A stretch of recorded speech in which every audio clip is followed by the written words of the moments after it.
What's up, guys? So I thought I'd just do a little video on my RC boats today. I just have 3 of them, as you can see here.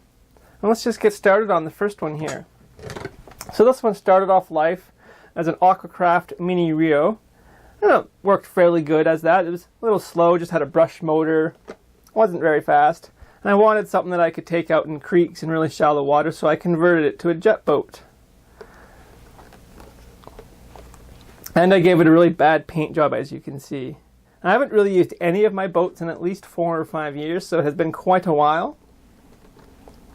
Let's just have a closer look at this. Let me get the canopy off and let's have a look inside.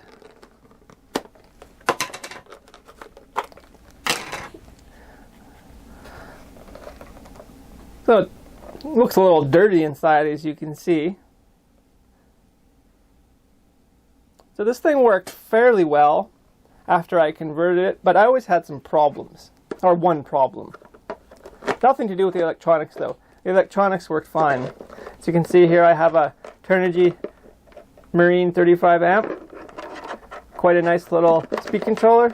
It's definitely waterproof. And how I know that is I started having problems with the jet drive just filling this boat up with water. I had once or twice where it was probably 90% full on the inside with water before I realized how bad it was. I just keep getting leaks in here. No matter what I was doing to seal it or anything, I just kept getting leaks coming in through the shaft. I'll probably tear this boat down soon and see if I can have another go at fixing it and making it not fill the boat up with water so much. It also needs a receiver and it needs all new tubing. And you can see where the water comes from the jet drive, goes in there, would cool the motor and the speed controller, and come back out this hole. But we'll have to get this thing fixed up in the future because I wouldn't mind having a jet boat back.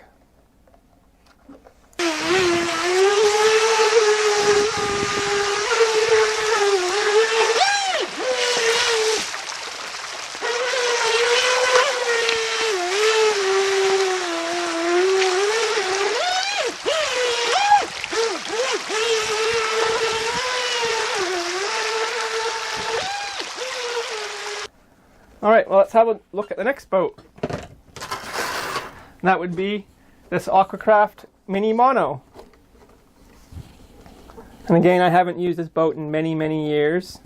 And it worked fine out of the box. But then I just started having problems where it would just cut off out of nowhere. And I never figured out if it was the speed controller or if it was the radio. So right now I currently do not have a radio in here. Just the speed controller and motor and this little servo.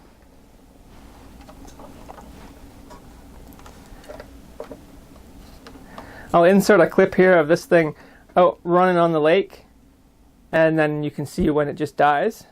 But I quite enjoyed this boat when it's working. It's a nice fast little boat.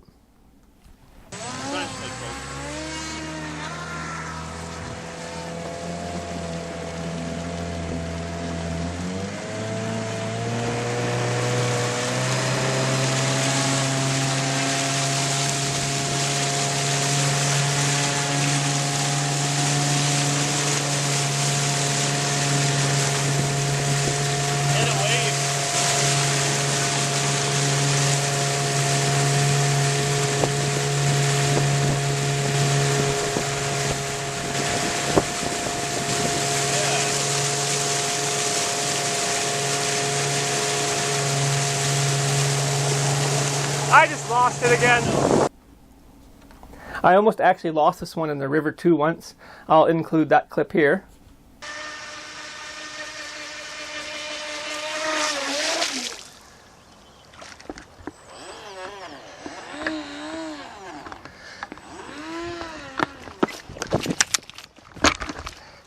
Well, managed to get it out of the river somehow.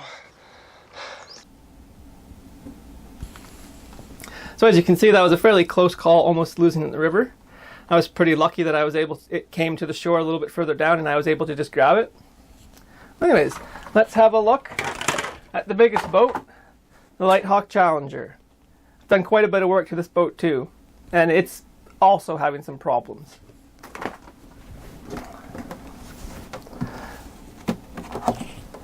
It's a little harder to get in frame here.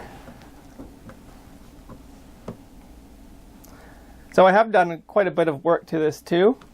It originally had a much smaller rudder, and it didn't have the side pickup here for water either. This is the stock prop though. I changed out the motor and the speed controller in it for a much bigger motor. As you can see here, got an Aquastar 3660 1700 kV motor, and I don't remember the specs on the speed controller, although I do know it's good for 6S.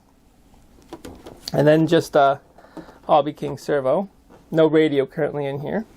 Let me just grab the stock motor so I can show you what that was like. So this is the stock motor that it came with. As you can see, the motor I put in there is pretty good size bigger. Quite a bit more powerful. But before I did the upgrade with the motor and the speed controller, this boat worked quite well. I'll show some quick footage of it running around here.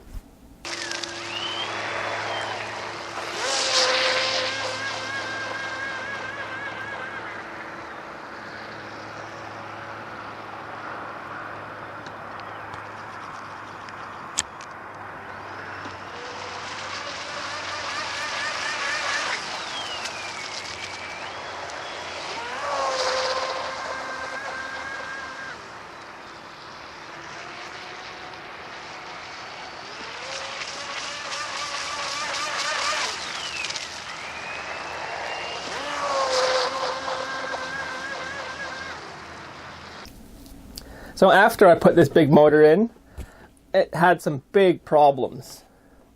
It would just want to spin to the right and flip over super easy. Now I'm assuming it's because of all the mass of the motor spinning that would make it just want to roll. And I was running a battery on each side, two 2S batteries and a 4S setup. But whenever I would just go to do a left turn, this thing would roll so easy.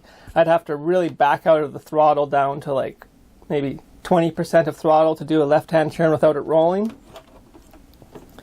So I kind of would like to get that fixed, although I don't really have a good place to run this big boat.